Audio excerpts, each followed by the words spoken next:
que ce dont on se rend compte aujourd'hui, c'est que l'enjeu des organisations du monde et de l'activité humaine en général, c'est de résoudre vite et mieux des problèmes.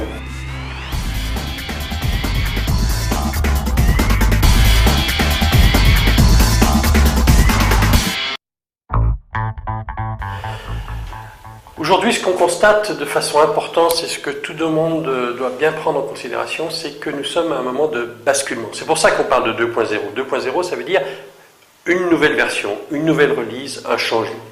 Et on le voit bien, d'ailleurs, la crise récente nous a emmenés finalement dans une compréhension collective d'un basculement qui était en train de se produire. Alors, premier basculement, un basculement sur le plan économique.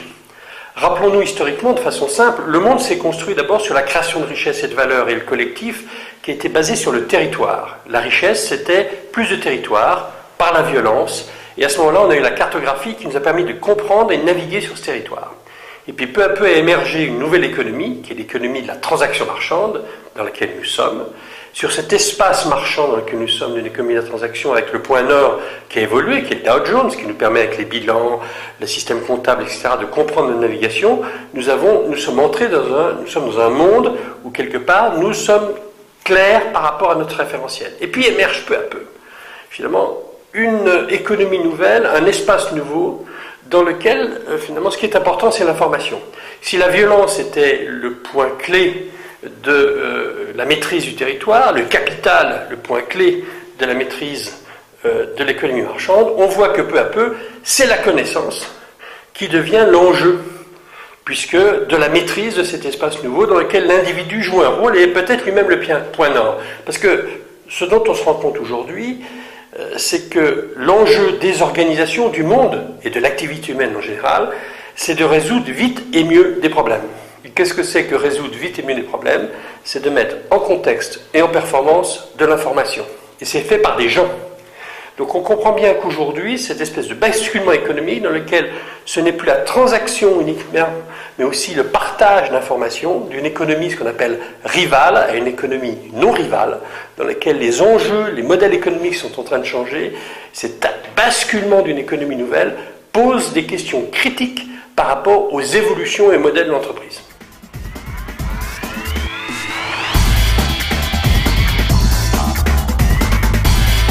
Il faut bien voir aussi, parallèlement, il s'est passé un truc très important il y a, je dirais, une quinzaine d'années. C'est la première fois dans l'histoire de l'humanité que s'est produit quelque chose qui ne se reproduira plus jamais. Le rythme des technologies est devenu supérieur au rythme des générations. En quelque sorte, l'accélération des technologies est considérable, et on le voit bien.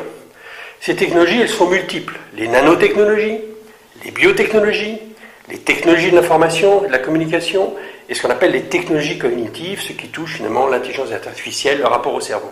Ce qu'on appelle les NBIC, nano, bio, information, cognitif.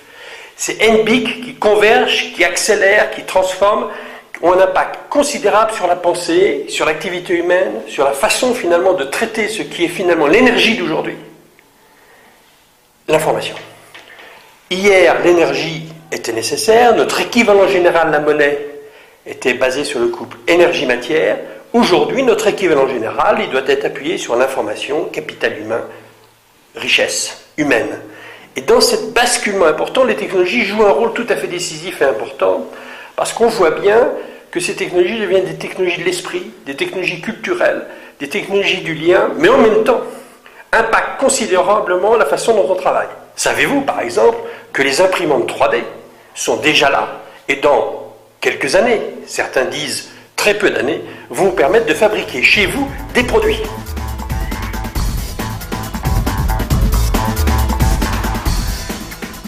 Un point important aussi à voir sur cette transformation, sur ce basculement dont nous parle Goldwell dans son bouquin Le Tipping Point, c'est quelque part, on a vu le premier étage, transformation du modèle économique, deuxième étage, accélération et transformation des enjeux par rapport aux technologies NBIC, et troisième volet, les enjeux du développement durable. C'est-à-dire que prise de conscience importante que nous sommes dans un village, que nous sommes à risque collectivement sur la transformation de notre monde, que le passage d'une économie de la matière à une économie de l'information, finalement, nous fait avancer en même temps sur une prise de conscience collective qu'il y a probablement des chemins pour de nouveaux dispositifs de création de valeur. En même temps, probablement la prise de conscience que les déchets, que les postures individuelles et collectives, que les enjeux collectifs deviennent importants et que ce développement durable, cette conscience collective du rapport à la planète est plus important. Comme disent, je dirais, certaines personnes que je connais, on avance vers une approche où il faut plus de zéro et moins de CO2.